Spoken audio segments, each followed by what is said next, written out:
A very Merry Christmas to all of you at home. 13 Bannerman Road is where Sarah Jane Smith lives, and it's home to things way beyond your imagination.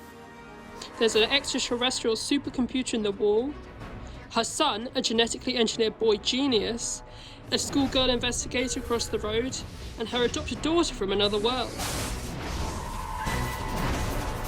A whole universe adventure, right here on the doorstep.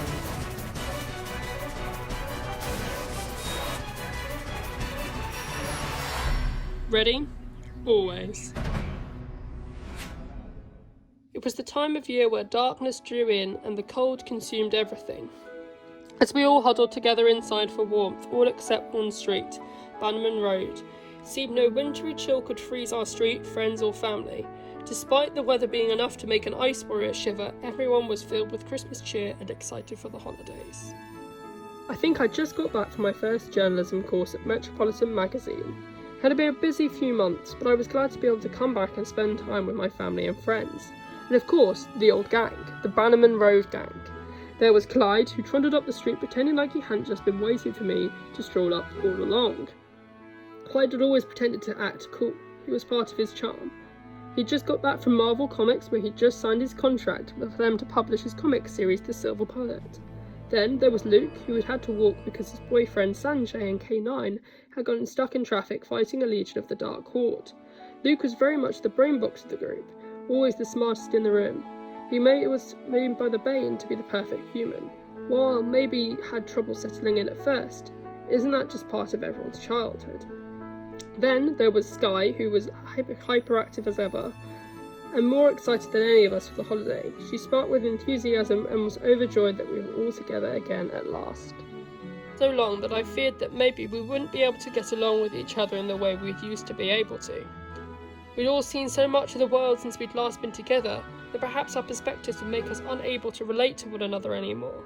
However, then Clyde made a joke about it being chillier than the time we all faced off sentient snow last year, which broke the tension and we all began to laugh like it was the old days. Then Sky asked if we'd like to come in and drop off our bags in the house. We all agreed, so as we did so I looked up at the old house. I had so many memories of running up and down the corridors being chased by all manner of aliens, the Bane, Blatherine, giant robots and so much more. And despite living across the road, I felt more like 13 Bannerman Road was my home, where things beyond my imagination happened, a life that I could never have dreamt up in my wildest nightmares, right here on the doorstep where I was standing. We went inside and immediately I felt all the cold shivers shiver away. The house was friendly and welcoming, and I looked around and saw photos of us all together, the old gang, which proudly lined the walls up the stairs to the attic. When we reached the top of the stairs and entered the cluttered attic, it felt like I was entering a cave of adventure, thrills and excitement. The room was cluttered with photos of all kinds of people. The Brigadier, Harry Sullivan and of course the Doctor. As well as all kinds of strange devices and technology strewn across all kinds of places, hiding in the cracks in walls and dark corners of the attic. At the centre of the room was of course Mr. Smith, a supercomputer hidden inside the wall. I called out, "Mr. Smith, I need you." Suddenly an outrageously obnoxious fanfare erupted from his speakers as Mr. Smith revealed himself. Mr. Smith was incredible. He knew the answer to almost anything. He was like an outer space Google search engine. Then I felt the whole atmosphere shift. I sensed a familiar presence which seemed to make the dim attic feel suddenly much brighter. We turned around and there was Sarah Jane. Sarah Jane was a middle-aged woman with starlight in her eyes. Despite her age, she seemed timeless, strong. She was by far the bravest person I'd ever known. She was dressed in a festive rainbow-coloured scarf, which seemed to be almost taller than the Eiffel Tower itself. She also wore a thick leather jacket over a pinstripe waistcoat and a pale white blouse, which gave her a tough yet approachable vibe. She truly was the most magnificent, wonderful and inspiring woman I'll ever know. She had just been shopping to buy some Christmas food for Mum and Dad's Christmas Eve party at our house, but unfortunately the only food left was a few packets of Brussels sprouts. Sky was incredibly overexcited as this was her first Christmas on Bannerman Road. So she was like a baby kangaroo prancing about from place to place. She'd never known Christmas. She'd only been born the year before, but let's just say she was mature for her age. Sarah Jane discreetly asked Clyde to take Skye over the road to my parents' house, as she was exhausted from trying to navigate Skye through the shops as if she were a ship sailing over seas of food, candy and overpriced toys. Clyde agreed and said that over there he'd show her his new Sid the Sleeve comic. Meanwhile, Luke offered to take everyone's bags upstairs. Once they were all gone, Sarah Jane signalled that she would wanted to talk to me in private. So I followed her into the kitchen. She wanted to catch up on my journalism course while she cooked up the sprouts for the Christmas party. She'd put the sprouts in a pan with water and left to boil. Then, once I'd told Sarah all the amazing stories about the people I'd met and the stuff I'd done, like meeting Dorothy McShane and talking about her charity, A Charitable Earth, or talking to Joe and Santiago about their climate change activism, Sarah Jane took me next door into their living room, which had just been recovering from an attack from a rogue Slovene, so you had to be careful not to break anything that had been strewn across the floor like a piece of artwork that could be found in the Tate Modern. Sarah Jane reached for a book that was firmly lodged in a bookcase. She retrieved the book and sat me next to her on the sofa. You had to be careful where you sat though, because there were Slovene goo enveloping all around it. She opened the book, which revealed that concealed inside was a glimmering gold fountain pen. It had a message engraved upon it, from one aspiring journalist to another. Sarah Jane had explained that this had been her fountain pen that she used when she was a young journalist. She even claimed that it was the pen that she wrote with when she first met the Doctor at UNIT all those years ago with the Brigadier. She'd travelled with the Doctor a very long time ago. We don't really know anything else about the Doctor, but I hope I see them one more time. Sarah Jane said that she always wanted to pass it down to me, so that if I ever found myself without hope, or in need of perseverance, that she would always be there, maybe not always physically, but certainly always in spirit, forever. Then there was a screechy squeal of a roar coming from the kitchen. Sarah Jane knew that something was wrong. Even just from a look in her eyes, I always knew. Sarah Jane and I rushed into the kitchen to discover that leaching out of the explosive, bubbling stew of Brussels sprouts was a creature beginning to mutate into a deformed composition of overgrown tendrils, which had a sickening green mould colour to them. The tendrils slipped out of the pan and began to cobble together to form a body. It was almost like something out of a horror movie with Peter Cushing, with no distinguishable facial features, but a distinctly humanoid form. It looked like a combination of various flora and weeds corrupted by malevolent energy. Sarah Jane immediately recognised this creature from her travels with the Doctor as a crinoid. "Get behind me," I remember she said.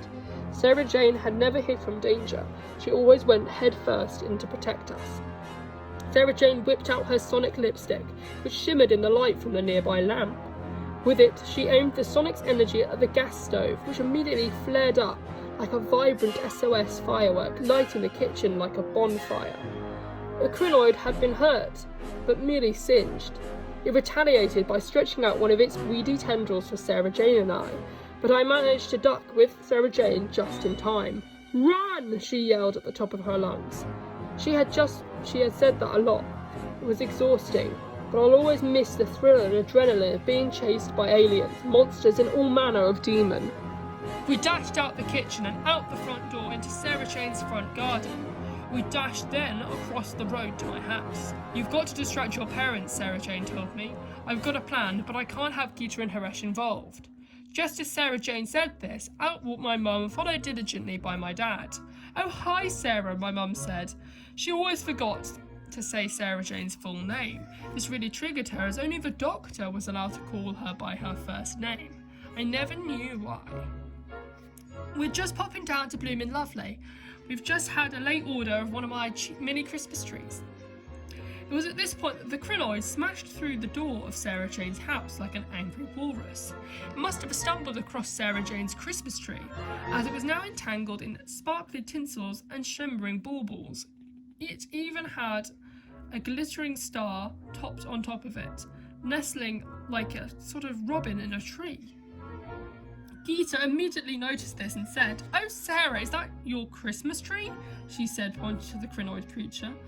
I remember the awkwardness that followed this inquiry well. We had no idea how to respond. "Well, yes, in a manner of speaking," replied Sarah Jane in a cumbersome manner. I remember Mum was really miffed that Sarah Jane hadn't bought one of her Christmas trees, so she quipped, "Oh yes, it's one of those fake ones I saw down Poundland the other day." "Yes, of course, Mum," I said, desperately trying to prevent a riot. "Now, you wouldn't want to see your customer waiting, would you?" I said as I hurried her into a van with my dad so that they couldn't witness our plan to stop the crinoid. We started to notice the crinoid was beginning to rapidly expand in size. It was becoming less humanoid in shape and was starting to resemble that of a bane or a giant broccoli with tentacles. "It's moving to the next stage in its development cycle," says Sarah Jane. "We must stop it now, or the whole of Ealing could be in danger." Suddenly, the crinoid began to climb the walls of Sarah Jane's house, like a toddler learning to crawl. Clyde and Sky could hear the screeches from inside my house. They came running out to move into action almost like a superhero team, like the X-Men or the Avengers. "Looks like someone put too much yeast in the bread," Clyde joked as the crinoid grew larger and larger. "What do we do?" Sarah Jane asked Sky. "Yeah, we've got to do something. Luke is trapped inside there," Clyde said, pointing to Luke, who was in the guest room, visible only through a small window, which the crinoid was fast approaching. "All right, I've got an idea, but I'm going to need Clyde's iPod and K9, Sarah Jane said at last. Clyde handed Sarah Jane's iPod. "But K9 isn't here. How do we stop it without K9? Clyde asked anxiously. "Do you want to bet?" called a voice from behind. It was a tall student wearing a bright orange jumper. He looked young yet mature.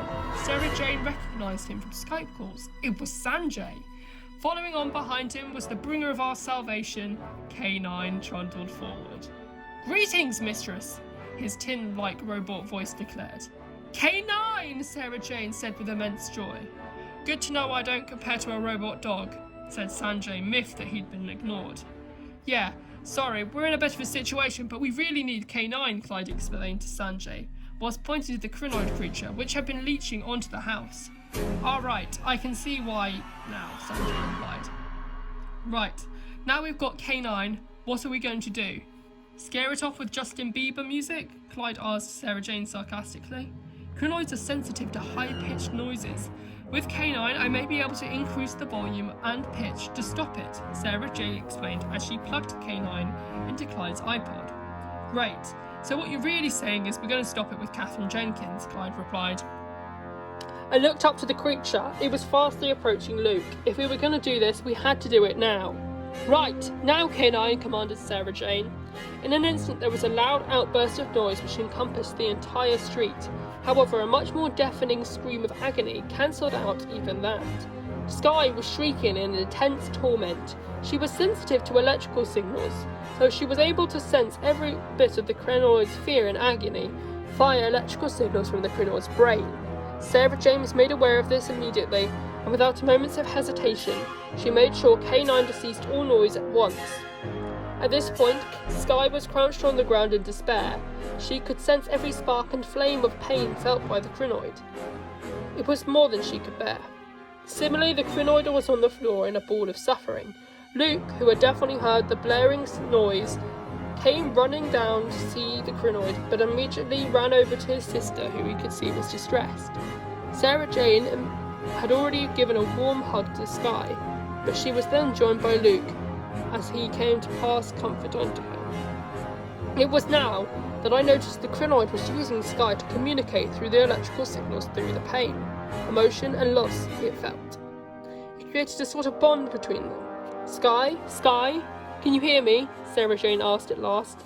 "It's all over now." "She's in so much pain," Sky stated. "She's so alone. So alone." This was when Sarah Jane realised that she had made a terrible mistake. She had misjudged the crinoid completely. She didn't seek destruction, malice, power, or conquest. Simply wanted to be with someone at Christmas. Sky got up, followed by Luke and Sarah Jane, who crossed the road and approached the crinoid. Clyde, Sanjay and I followed on. We had no idea what was going on, but it felt like we too could feel the crinoid's pain reaching out to us, creating deep sympathy for it. Sky crouched down next to the crinoid and produced a small wrapped box, with a ribbon holding it together. The crinoid had now returned to its humanoid form. "This was supposed to be for my mum, Sarah Jane," Sky said, pointing to Sarah Jane. "But I don't think she'll mind if I give it to you," Sky said, holding out the present to the crinoid, who accepted it graciously. The crinoid communicated with Sky. It told her that she'd been tricked by the trickster to destroy all life on Earth, but the crinoid had resisted and defeated the trickster. However, in doing so, she found herself stranded alone at Christmas.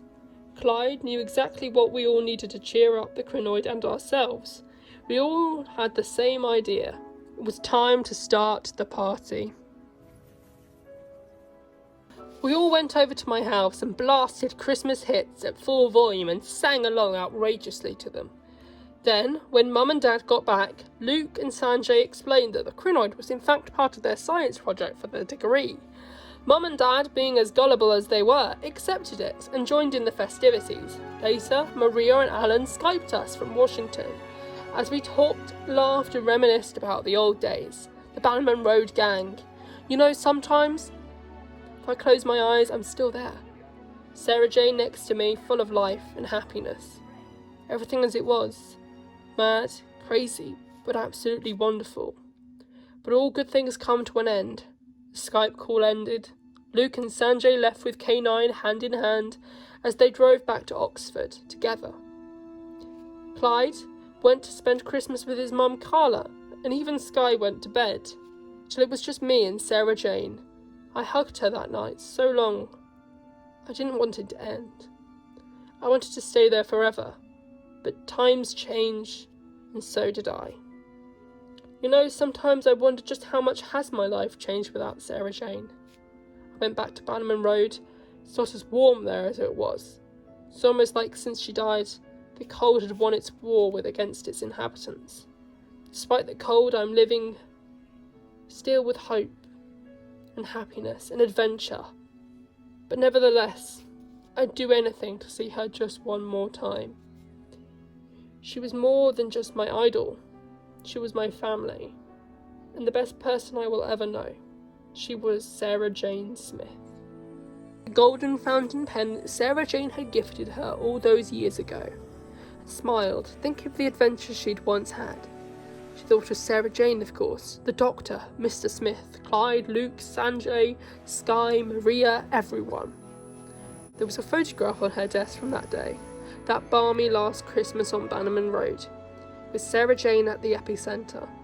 Rani let out a sorrowful smile as she looked up at the young girl sitting opposite her in the office of Metropolitan magazine. She was sparky, very modern. She reminded her a lot of Sarah Jane. She wore a leather jacket and red silky shirt. She had the same look of starlight in her eyes, an adventure that Rani remembered embodied Sarah Jane from their very first encounter. "So Cassidy, do you think you have what it takes," Rani asked the girl at last, "to become part of the Bannerman Road family?" Cassidy smiled. "Well, let's just see if I make a good photographer first, shall we?" She said just before raising a glass. "Merry Christmas." "Merry Christmas." To Sarah Jane, Rani toasted, clashing her glass against Cassidy's, which made a screeching click noise like a wild beast, and to the adventures yet to come.